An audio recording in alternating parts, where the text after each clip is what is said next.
Apakah kita akan selalu berkata engkau masih baik, engkau Tuhan baik, engkau selalu baik, atau sebaliknya Tuhan ini gak adil? Atau kita akan berkata, ini Tuhan, ikut Tuhan atau tidak ikut Tuhan, sama-sama di hari yang sama, sama-sama melewati jam yang sama, sama-sama berjalan, ya, mau di terik hari, mau di siang hari, mau di malam hari, tetap kita jalan. Bahkan mungkin kita memiliki persoalan yang sama, kita ikut Tuhan punya masalah, orang sama tidak ikut Tuhan itu punya masalah juga. Lalu apa yang akan menjadikan kita berbeda dari orang yang tidak ikut Tuhan dengan kita ikut Tuhan? Apa bedanya? Bedanya adalah kita ikut Tuhan, kita punya Tuhan. Haleluya, haleluya. Kita ikut Tuhan, kita punya Tuhan. Tetapi orang yang tidak ikut Tuhan tidak punya kekuatan Tuhan, hanya kekuatannya sendiri. Makanya ketika dia melalui menjalani hari-harinya itu selalu betul dengan waktu yang ada, persoalan yang ada.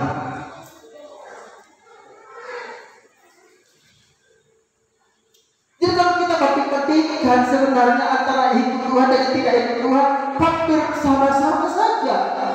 Makanya dikatakan pengkhotbah di sana, semuanya seolah-olah menjaring angin, menjadi kesia-siaan. Orang mengumpulkan, sebentar lagi habis. Engkau bekerja, engkau cari itu juga habis. Orang yang tidak takut Tuhan pun, orang yang tidak punya Tuhan pun dalam hidupnya, ya, yang tidak punya Tuhan artinya tidak mengandalkan Tuhan. Kau juga demikian.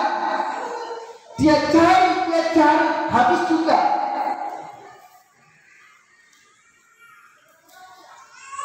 Tinggal hanya perbedaannya pandai-pandainya seseorang untuk menyimpan menjadi satu kebutuhannya nanti. Hanya itu saja perbedaannya sedikit. Tetapi intinya adalah bahwa segala sesuatu yang ada di dunia ini dikatakan oleh pengkhotbah itu seolah-olah mencari angin, sia-sia. Semua sia-sia. Tetapi apa yang dikatakan firman Tuhan, apa yang dikatakan Rasul Paulus, bahwa jeripayah kita tidak sia-sia. Itulah bedanya kita dengan Tuhan. Haleluya, haleluya. Terus seperti kemarin Jumat Tuhan saya kasih dalam nama Tuhan Yesus, kita lihat, ya, jika Allah di pihak kita, siapakah yang akan melawan kita? Itulah yang menjadi kehebatan anak-anak Tuhan. Itulah yang menjadi kehebatan umat-umat Tuhan ketika kita memiliki Allah dalam hidup kita. Maka hari ini, ya, jangan pernah lagi bandingkan hidupmu dengan orang yang tidak takut Tuhan. Haleluya, haleluya. Ya, jangan pernah lagi bandingkan hidupmu dengan orang yang tidak takut akan Tuhan. Tetapi selaraskan hidupmu dengan kebenaran firman Tuhan.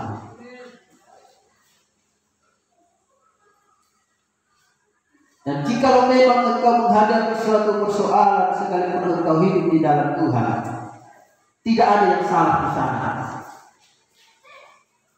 Maka pujian berkata, bila kau izinkan sesuatu terjadi. Oh, ternyata segala sesuatunya ada waktunya Tuhan.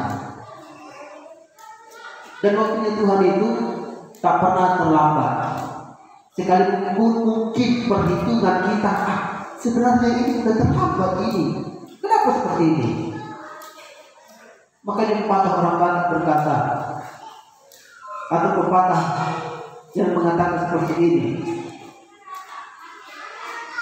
lambat ada yang ditunggu, cepat ada yang dikejar. Kalau seperti itu, semuanya itu sudah diatur oleh Tuhan. Waktu Tuhan itu tidak bisa kita yang menentukan. Memang tidak bisa berkata Tuhan, kalau boleh percepatlah waktunya. Mungkin bisa Tuhan atur percepatan waktu. Tetapi waktu Tuhan itu sebenarnya waktu yang terbaik. Ketika kita atur percepatan itu, Tuhan mungkin setuju. Mungkin ada kendala yang kita hadapi. Ketidaksiapan. Tidak siap kita menerima berkat yang begitu banyak. Tidak siap kita mendapatkan sesuatu hal yang bernilai. Sehingga kita menjadikan jauh dari harapan. Dan hari-hari saudara-saudara terkasih dalam nama Tuhan. Ayat yang ke-32, ia yang tidak menyayangkan anaknya sendiri, tetapi yang menyerahkannya bagi kita semua. Bagaimanakah mungkin ia tidak mengaruniakan segala sesuatu kepada kita bersama-sama dengan Dia? Bagaimana mungkin? Ya, di sini dikatakan bagaimanakah mungkin ia tidak mengaruniakan segala sesuatu kepada kita bersama-sama dengan Dia. Jadi artinya itulah bedanya kita. Ya, yang ikut Tuhan dengan orang yang tidak ikut Tuhan. Artinya kita diberikan, kita dikaruniakan segala sesuatu. Ya, dikaruniakan. Ada orang yang tidak sukses namun menerima berkat Tuhan, penuh dengan sukacita menerima berkat Tuhan. Banyak orang yang tidak secara kategori manusia, uangnya tidak banyak, namun dia bersukacita menerima berkat itu karena Tuhan mengaruniakan damai di hatinya. Sekalipun sedikit, dia terima berkat itu dengan luar biasa dari Tuhan. Tetapi ada yang dikaruniakan banyak harta, banyak uang, tapi penuh dengan kegelisahan di hati. Karena Allah tidak mengaruniakan damai. Dalam sebab itu mari Tuhan saya kasih dalam nama Tuhan Yesus Kristus. Tinggal hanya kita menentukan saja. Tinggal hanya kita menolak ukur kita. Kita tolak ukur kita dengan firman Tuhan.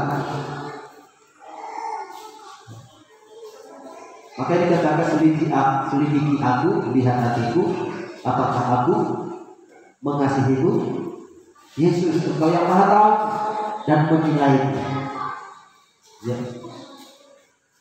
Tuhan tahu semuanya dan Tuhan menilai. Mari jemaat Tuhan yang dikasihi dalam nama Tuhan.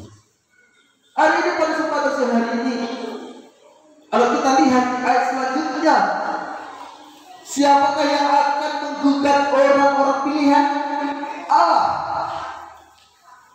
Siapa yang menggugat? Siapa yang mengumpat? Siapa yang berani kepada orang-orang pilihan Tuhan? Di sini dikatakan, siapakah yang akan menggugat orang-orang pilihan Allah? Allah yang membenarkan mereka. Siapakah yang akan menghukum mereka?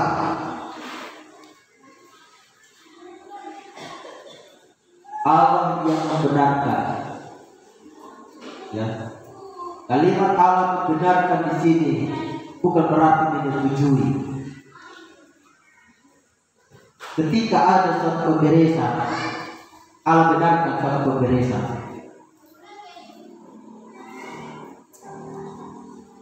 Ketika sama-sama kita ada dalam pelayanan ini, ya, kita duduk bersama di tempat ibadah, tetapi kita satu dengan yang lain masih ada sikut menyikut. Tetapi kalau ada perdamaian daripada Tuhan Allah membenarkan. Oleh sebab itu dikatakan firman Tuhan selanjutnya, siapakah yang akan menggugat orang-orang pilihan Allah? Allah yang membenarkan mereka. Siapakah yang akan menghukum mereka? Allah yang membenarkan. Siapa yang berani menghukum? Seperti perempuan yang melakukan dosa, ketika para ahli Taurat, orang-orang Farisi mengetahui hal itu, dibawa ke hadapan Yesus. Orang ini berdosa, orang ini melakukan ini, melakukan itu.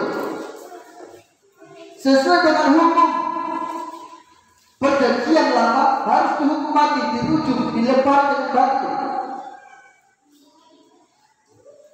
Lalu Tuhan berkata, siapa yang tidak berdosa, lemparinya.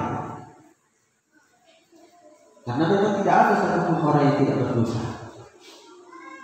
Tetapi apa yang dikatakan firman Tuhan? Di situ dikatakan Allah yang membenarkan mereka, siapakah yang akan menghukum mereka? Allah membenarkan ketika seseorang berbuat dosa lalu kita ampun. Allah membenarkan. Tetapi Allah tidak membenarkan yang baru kita ampun lalu diulang kembali. Ya, istilah bahasa seperti ini. Ada pernah bahasa mengatakan demikian. Saya dengar ada bahasa mengatakan demikian. Ya, saya pergi ke gereja, saya pergi beribadahan untuk pengampunan dosa, menghapus dosa. Besoknya pulang gereja, besoknya berbuat dosa lagi, karena hari Minggu pengampunan dosa lagi. Dan ini adalah iman yang tidak mau bertumbuh. Ya, imannya senantiasa di situ-situ saja. Tetapi iman yang mau tumbuh adalah iman yang ketika dia jatuh belajar. Haleluya. Haleluya. Ketika dia jatuh belajar. Ya. Tidak membenarkan apapun alasannya. Kita lihat ayat berikutnya dikatakan Kristus Yesus yang telah mati, bahkan lebih lagi yang telah bangkit, yang juga duduk di sebelah kanan Allah, yang Allah menjadi pembela bagi kita. Siapakah yang akan memisahkan kita dari kasih Kristus? Siapakah yang akan memisahkan kita dari kasih Kristus? Di situ dijelaskan siapa yang akan memisahkan kita dari kasih Kristus. Penindasan atau kesesatan atau penganiayaan atau kelaparan atau kemanjangan atau bahaya atau perang. Siapa yang akan memisahkan kita dari kasih Kristus? Apakah hal-hal ini, ya, hal-hal yang tadi, penganiayaan, kesesatan? Ya, di sini dikatakan penindasan, kesesatan, penganiayaan, kelaparan, ketelanjangan atau bahaya, bahkan perang. Apakah itu yang memisahkan kita dari kasih Kristus? Harusnya tidak. Ya, harusnya tidak. Karena apa? Itulah bedanya kita yang ikut Tuhan dengan yang tidak ikut Tuhan. Ya, tidak ada yang dapat memisahkan. Apa yang dapat memisahkanku dari kasih-Mu Tuhan, sahabatku, adiaika, keteladanan, bahkan putus satupun datang. Apa yang dapat memisahkan? Ya. Tidak ada yang dapat memisahkan kita. Tidak ada yang bisa membuat kita terpisah hubungan kita dengan Tuhan, sekalipun situasimu tidak mendukung keadaan. Ya. Mungkin kau berkata demikian, lebih baik saya memilih tidak ikut Tuhan. Toh sama dengan orang yang ikut Tuhan, sama keadaannya, sama. Dibandingkan lagi melaratnya hidupnya. Saya ikut Tuhan, melarat saya ikut Tuhan, saya tidak melihat ada perkembangan ekonomi saya. Ikut Tuhan bukan berbicara perkara kekayaan, Ikut Tuhan adalah berbicara tentang iman di dalam Tuhan, atau berbicara tentang surga yang kekal. Ya. Semata-mata pengiriman kita kepada Tuhan, kalau kita mengikut Tuhan, tujuan kita saja hanya untuk kesenangan dunia, apa bedanya dengan orang yang tidak takut Tuhan?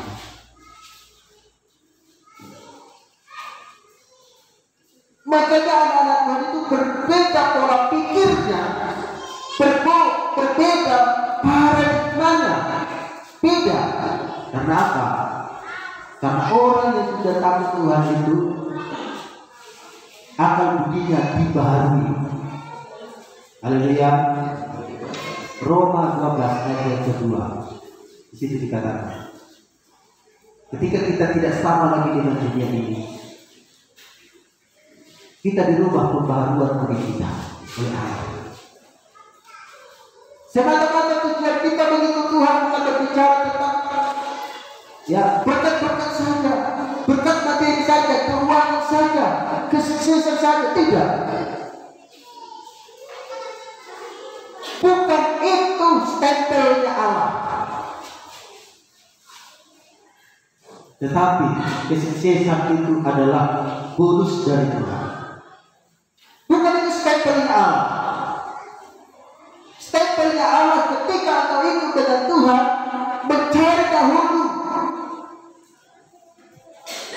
kebenaran Allah, mencari dulu kehendak Tuhan. Itu stempelnya Allah. Makanya kita sebagai umat-umat Tuhan harus ada seperti ini perkataan. Ku renungkan firman-Mu siang dan malam, ku pegang berita-Mu dan ku lakukan. Haleluya. Merenungkan firman Tuhan, melakukan kebenaran firman Tuhan. Ketika kau dengar, renungkan, lakukan. Ya. Bagaimana Allah mau memberkatimu, bagaimana Allah mau membuatmu sukses, engkau sendiri tidak menghargai berkat Tuhan. Jangan salahkan Tuhan tidak memberkatimu. Jangan salahkan Tuhan tidak memberikan kau keberhasilan. Yang membuat engkau tidak berhasil bukan Tuhan. Yeremia 29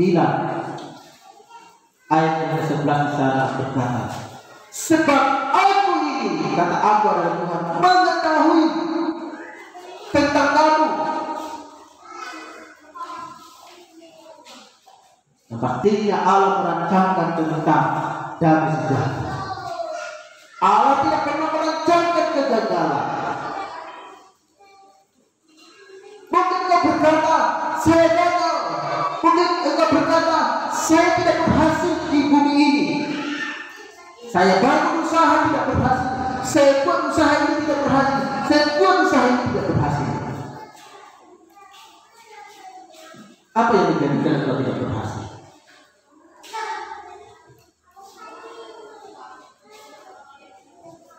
Ketika engkau berhasil, engkau berubah haluan kepada Tuhan.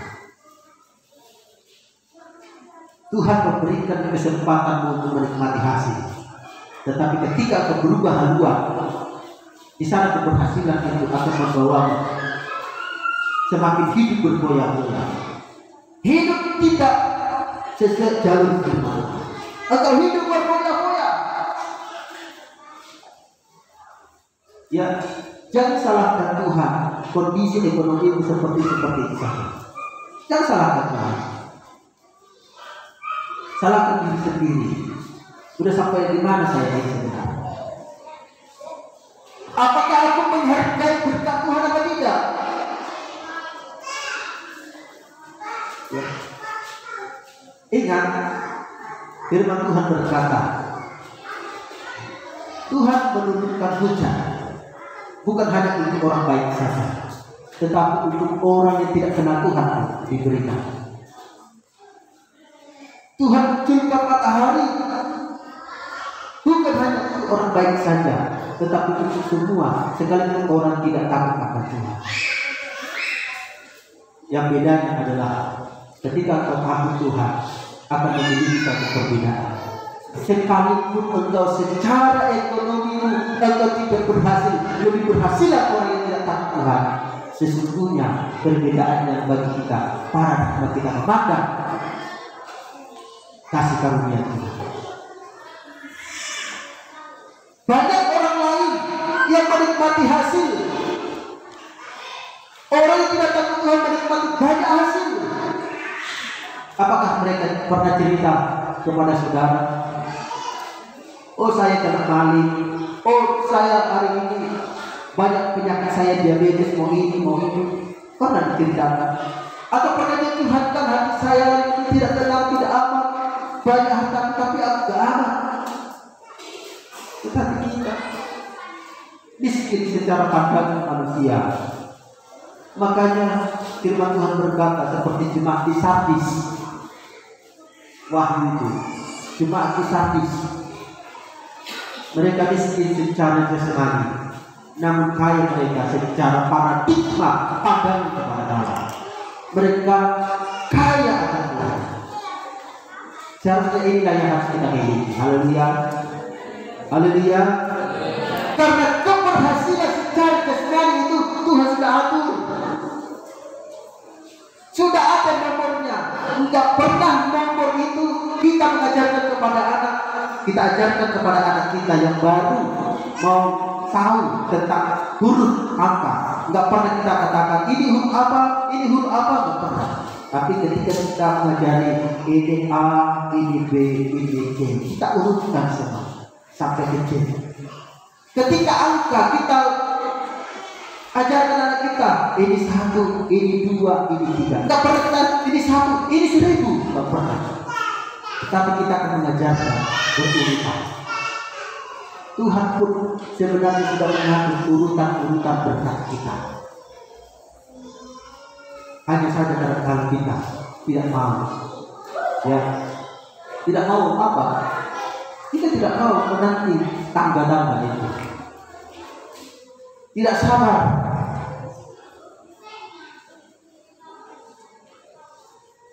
Jangan engkau buang berkat Tuhan yang ada dalam hidupmu.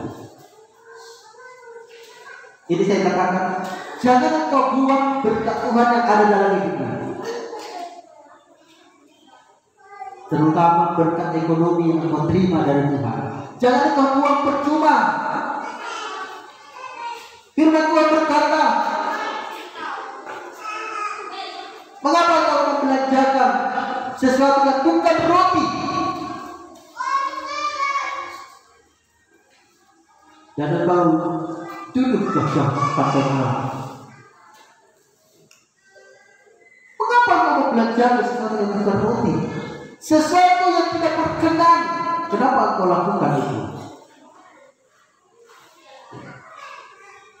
Ayo jemaat Tuhan, hargai berkat Tuhan yang Tuhan berikan dalam hidupmu, supaya kasih karunia Tuhan dilanjutkan dalam hidup.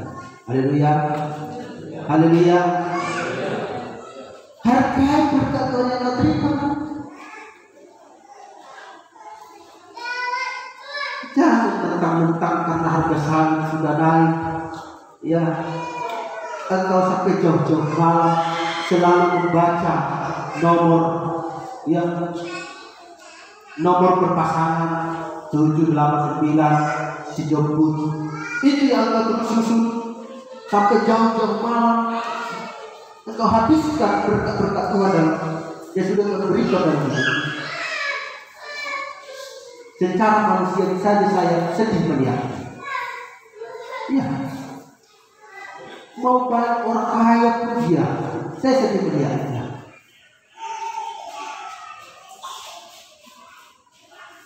Saya rasa gimana nggak ada lagi demikian. Haleluya. Kalau bapak nggak ada lagi kan? Nggak ada yang ngaku. Masih ada. Jangan lagi. Nggak zaman lagi kita menjudi lagi. Hargai berkat Tuhan. Tunjukkan engkau untuk mendapat didikan yang benar. Engkau diajari. Bukan saya mengurusi ekonomi, bukan. Saya bukan mengintervensi keuangan, enggak. Tetapi saya ingin mengajarkanmu tentang matematika kasih karunia Allah. Ketika engkau tidak hargai berkat yang kau terima, ingat, kasih karunia Allah tidak akan dilanjutkan dalam hidup. Jangan harap engkau menerima kasih karunia, kelanjutan kasih karunia Allah, jangan harap engkau terima kembali. Itu tidak akan dilakukan oleh Allah. Sekalipun engkau punya, itu karena kekuatan ototmu. Ketika habis kekuatan ototmu, apa yang kau buat? Tidak ada lagi.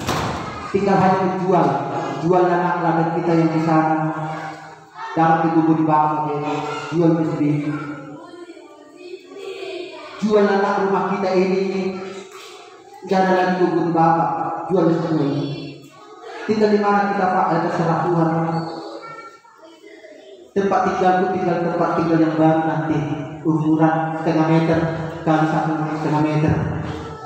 Ketika tak mati, tinggal itu nama tempat tinggalnya. Kenapa gak berdaya lagi?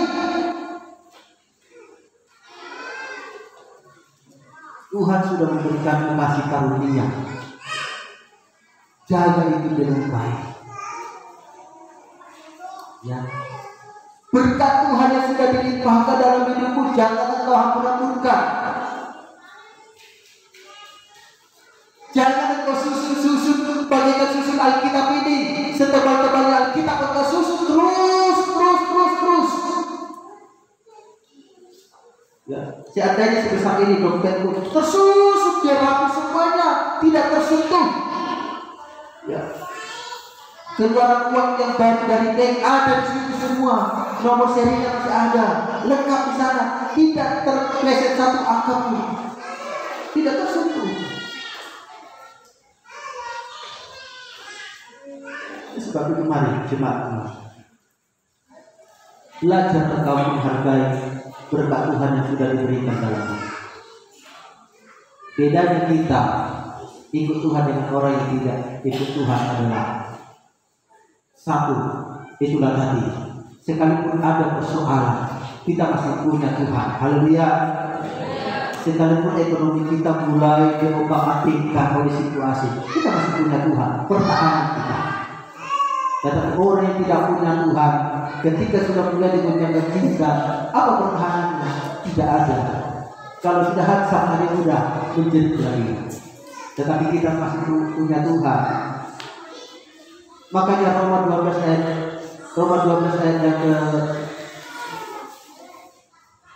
yang ke-36 di sana dikatakan, Roma 11 ayat 36 di sana dikatakan, dari Tuhan untuk Tuhan, ya, dan hanya kepada Tuhan semuanya.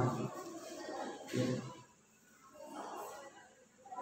Roma 11 ayat 36 itu dari Tuhan untuk Tuhan, semuanya kembali kepada Tuhan.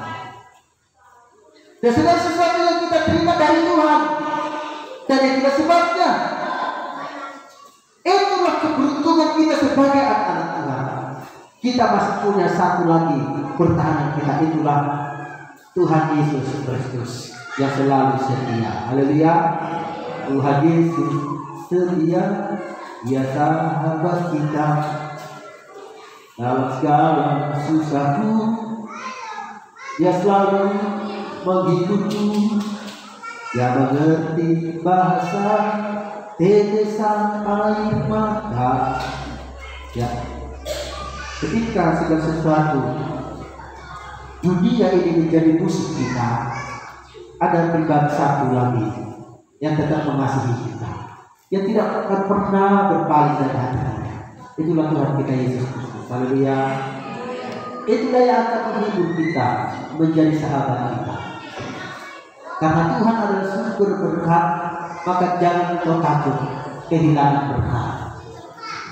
Karena Tuhan adalah sumber kekayaan, jangan engkau takut ketika engkau bangkrut, ketika engkau melarat, dan engkau takut.